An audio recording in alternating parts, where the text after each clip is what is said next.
Hello and welcome. Doing a quick low budget, high speed repair today or troubleshooting on the GasGas XC300. This is a 2013 model with E-start and my charging system is not working properly.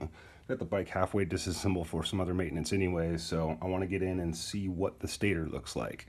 To do that, I got to get rid of the E-start, pull the cover, and pull the flywheel. So let's get started. Now, one gripe I do have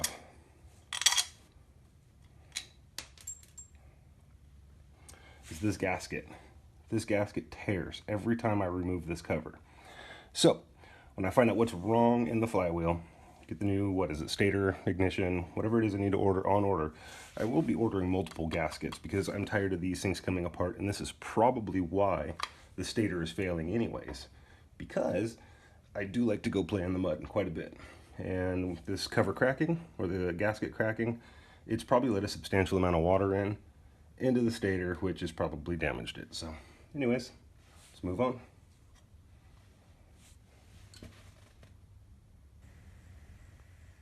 All right, I've zoomed in a little bit to get you a better view, and we have air tools now. Now, I'm not happy that this is not one of the dark impact sockets, so I'm going to tread very lightly, but this is all I have. 1 1/4 inch or 31 millimeters, I believe. And let's try and keep the air hose off of the tripod. Keep the shaky cam to a minimum. And very gently now.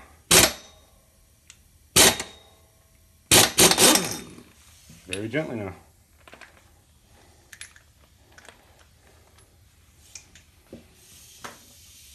Just like that.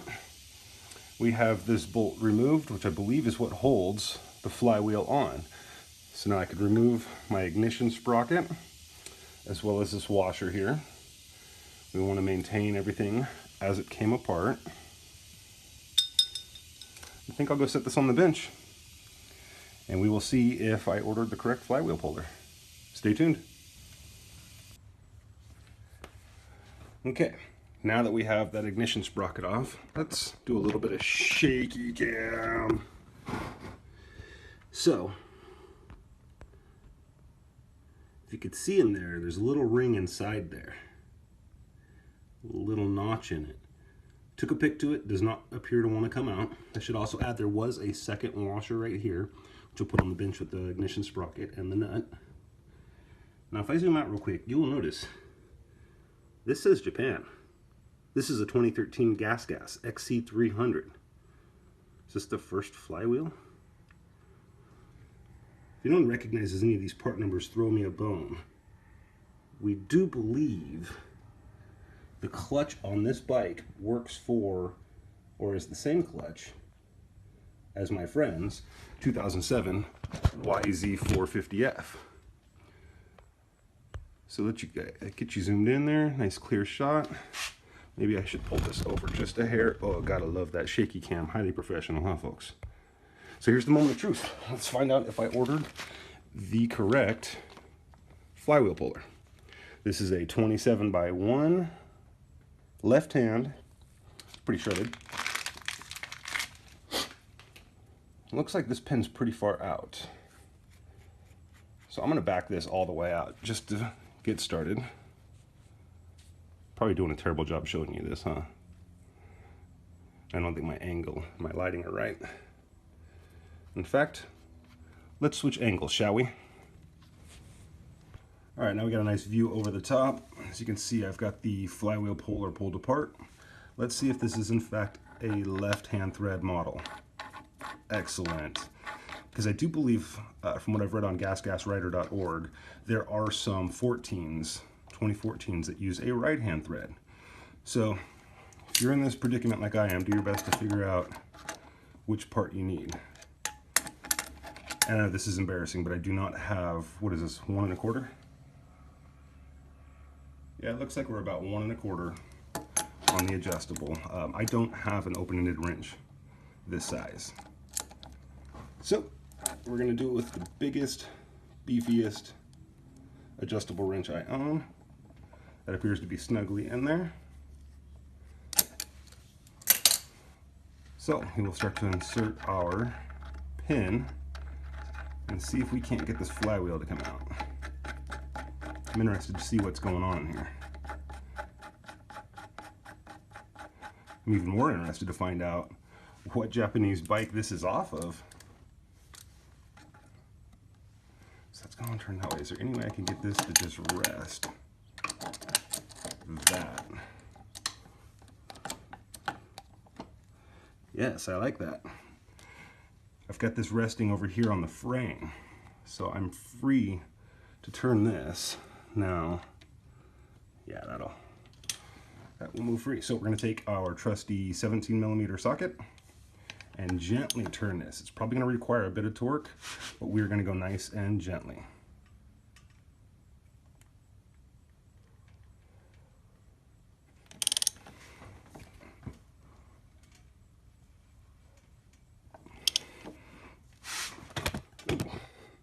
You might have to move.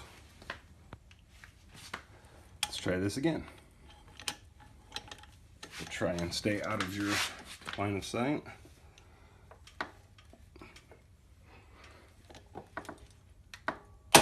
Ooh, that didn't sound good. That was torqued down pretty hard, but as you can see, if you can see, the flywheel is backing out nicely. So that was just a torque I believe I broke. The way this threader is working, I don't think I broke anything else. There's really only one way to find out now, though, isn't there, folks?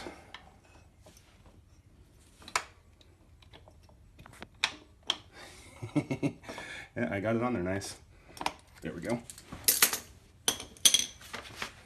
Let's see if I can... Oh, crap. I believe this aligns a specific way, too. Let's get this off. Alright, so this is my first time ever opening up a flywheel to look at a stator, so I'm not exactly sure what I'm looking for, but I did spend a number of years as a low voltage technician, and this doesn't look bad in here. I don't necessarily see any issues, except for all this discoloration on these coils. This one's completely encased in something. These two are open. These ones are partially covered in some sort of black stuff. I think we're going to have to pull this unit. Alright, so it's got a 4mm T-handle, Allen key here.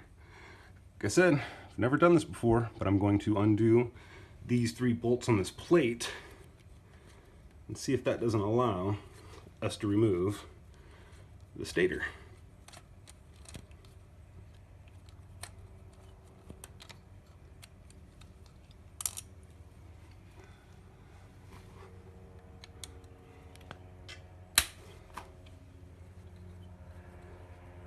So I don't see any Loctite on these.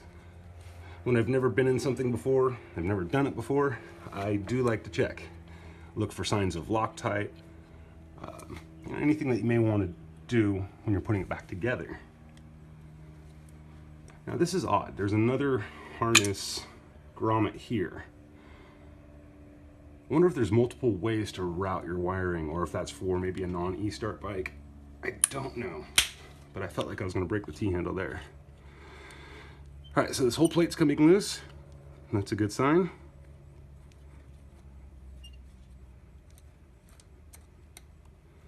Now, what are the chances I could get totally lucky and it's just a short or an open back here somewhere? Let's find out.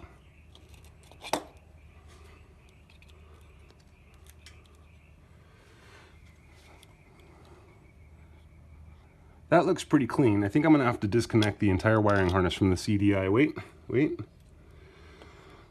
I don't know if those are grounded or not. Oh no, those aren't grounded because I would have got a short to ground when I metered. But instead, my multimeter was showing wide open from the white and the yellow to ground. So stand by. I'm going to pull this entire unit because I might go shopping today. I might have to go over to a couple of shops to see if anyone has a stator in stock, because I can't source a GasGas one online to save my life, unless you guys know something I don't. So follow along, we'll get this thing out, maybe do a quick bench test on it once it's out of the bike, just to ensure that I didn't misread anything. Just a quick FYI, underneath the fuel tank here at the CDI, which looks like hell. I followed the wiring harness up, and we have the yellow and white connectors. We will undo these, as well as remove this clip from the CDI box. Stay tuned. Okay, I'm gonna stop for a moment. As you can see, I've got my white and yellows disconnected, and we've disconnected this plug from the CDI here. But there's a lot of connectors here that still need to be disconnected. And furthermore, they don't go color to color. So I'm gonna take a moment to write some notes and take a picture, and we'll get that disconnected. Okay, just a quick update. Sorry for the background noise, neighbors mowing their lawn. But I got the stator out, and it's not too bad, but if you could see here,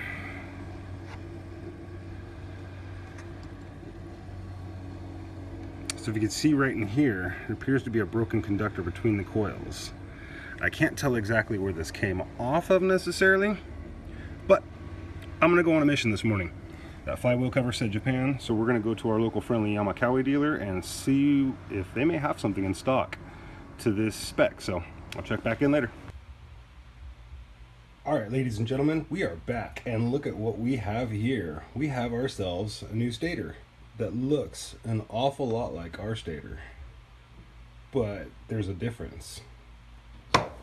This stator is regularly available at a local dealer. This, I believe, is part of a very expensive $330 plus assembly that is hard to source from Spain, and haven't had much luck with local dealers. So what we have here, a KTM, what is it, 2014 300XCW stator. And as you can see, these guys are identical. Now, the wires on mine are pretty ugly looking, but I followed them all. They are identical conductors and the identical locations, and this is literally the identical stator. I checked out everything, put my meter to it.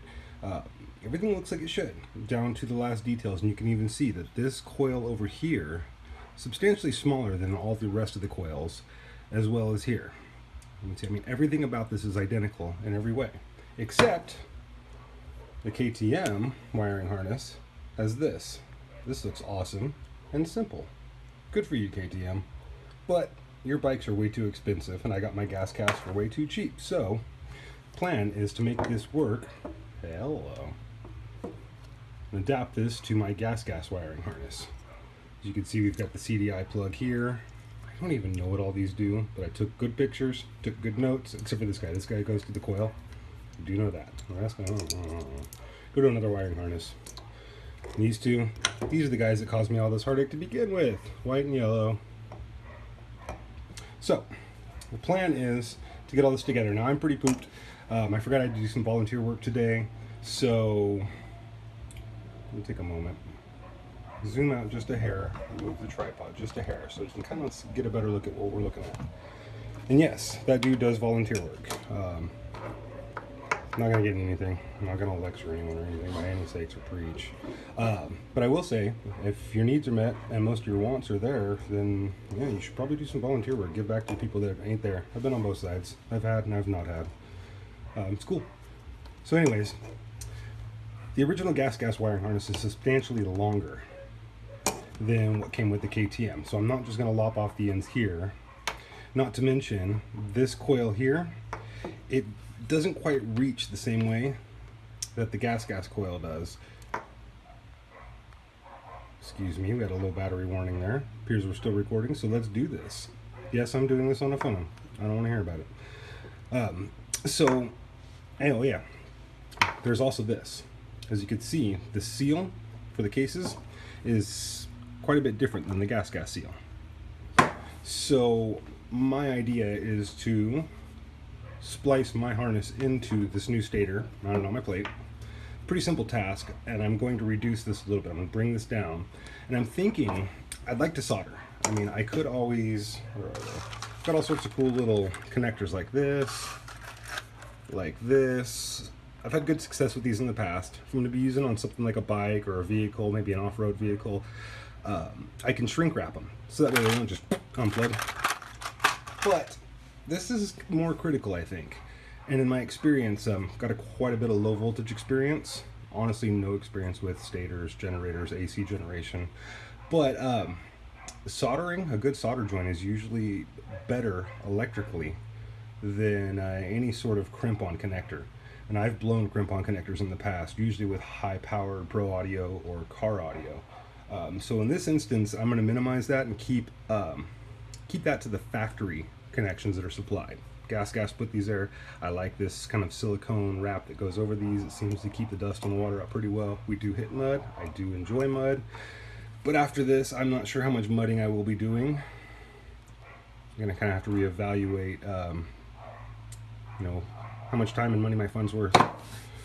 But anyways, it's late. I've really hot from being out in the heat all day long, so I'm just going to lay down my factory stator. I'm going to lay down some tape on my bench and make a bunch of markings as to the entire length of this harness, so that way I have a reference point for my new stator when I mock up the new harness before I solder it. I'm thinking about doing my soldering outside of the ignition cover. That way I don't have to remove the flywheel. There's a little bit of room kind of back in here in the cover. Not much though, and I don't like folding the wires that hard. So I'm thinking about doing it as it climbs up out of the covers towards the frame. I mean, if nothing else, I've got something to work with, and my plan is to make the new harness just about an inch or so longer. I don't want too much extra to deal with. That could be an issue. But I think if I add an inch or so in total length, if something were to ever happen, I can easily cut open my shrink wrap and get to my splices, resolder if I need to. So I'm gonna put some tape on the bench, take some quick measurements and marks, and pack it in for the night. We're gonna pick this back up tomorrow morning. Have a good one. All right, good morning everyone. As you can see, we are back at it. You can see I've got my tape laid out, and I also wrote down some information over here on the measurements. So I think the first step, I also mocked this back onto the bike. Make sure you can kind of see this here. And I decided that this area right here, as it climbs up the bike, would be the best area to perform my splice. Good spot, away from heat, away from being pinched by anything. And if there's any issues, it's in the open, so it should be fairly easy to fix without having to remove the flywheel again. So, first step is to remove these two Allen bolts. What are they, a 5mm, I think? Yep, this is a 5mm.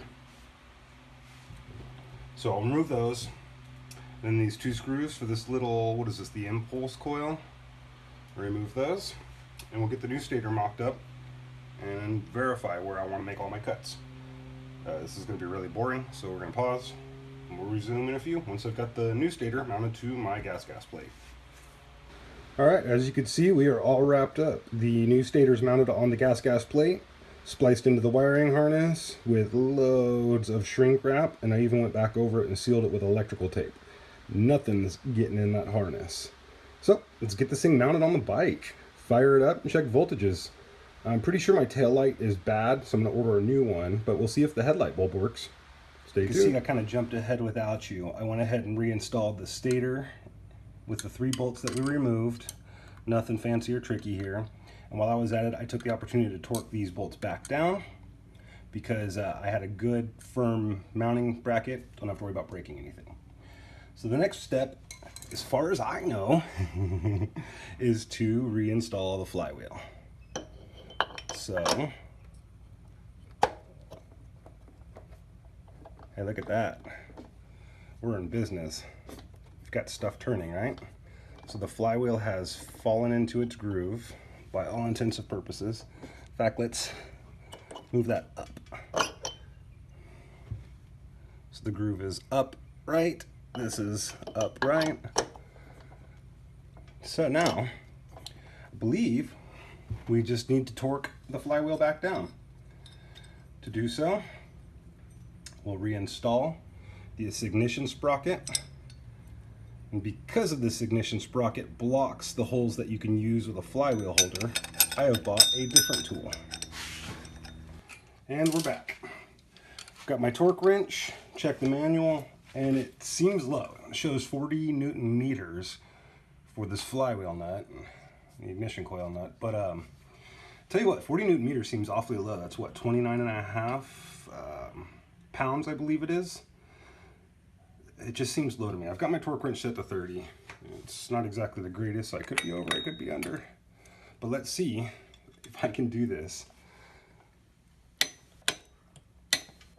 According to my torque wrench, we are there. The flywheel has been fully secured, I guess. So, next step, start pulling this stuff off. We're going to reroute this wiring harness and fire this pig up so we can check our lighting outputs, make sure we've got appropriate voltage, check the lights themselves for shorts because I don't want to damage any of the new electrical I've installed, and then check the lights. I'm pretty sure the tail's out already. Don't know about the headlight, but hey, what's a few more bucks at this project, right? Stay tuned.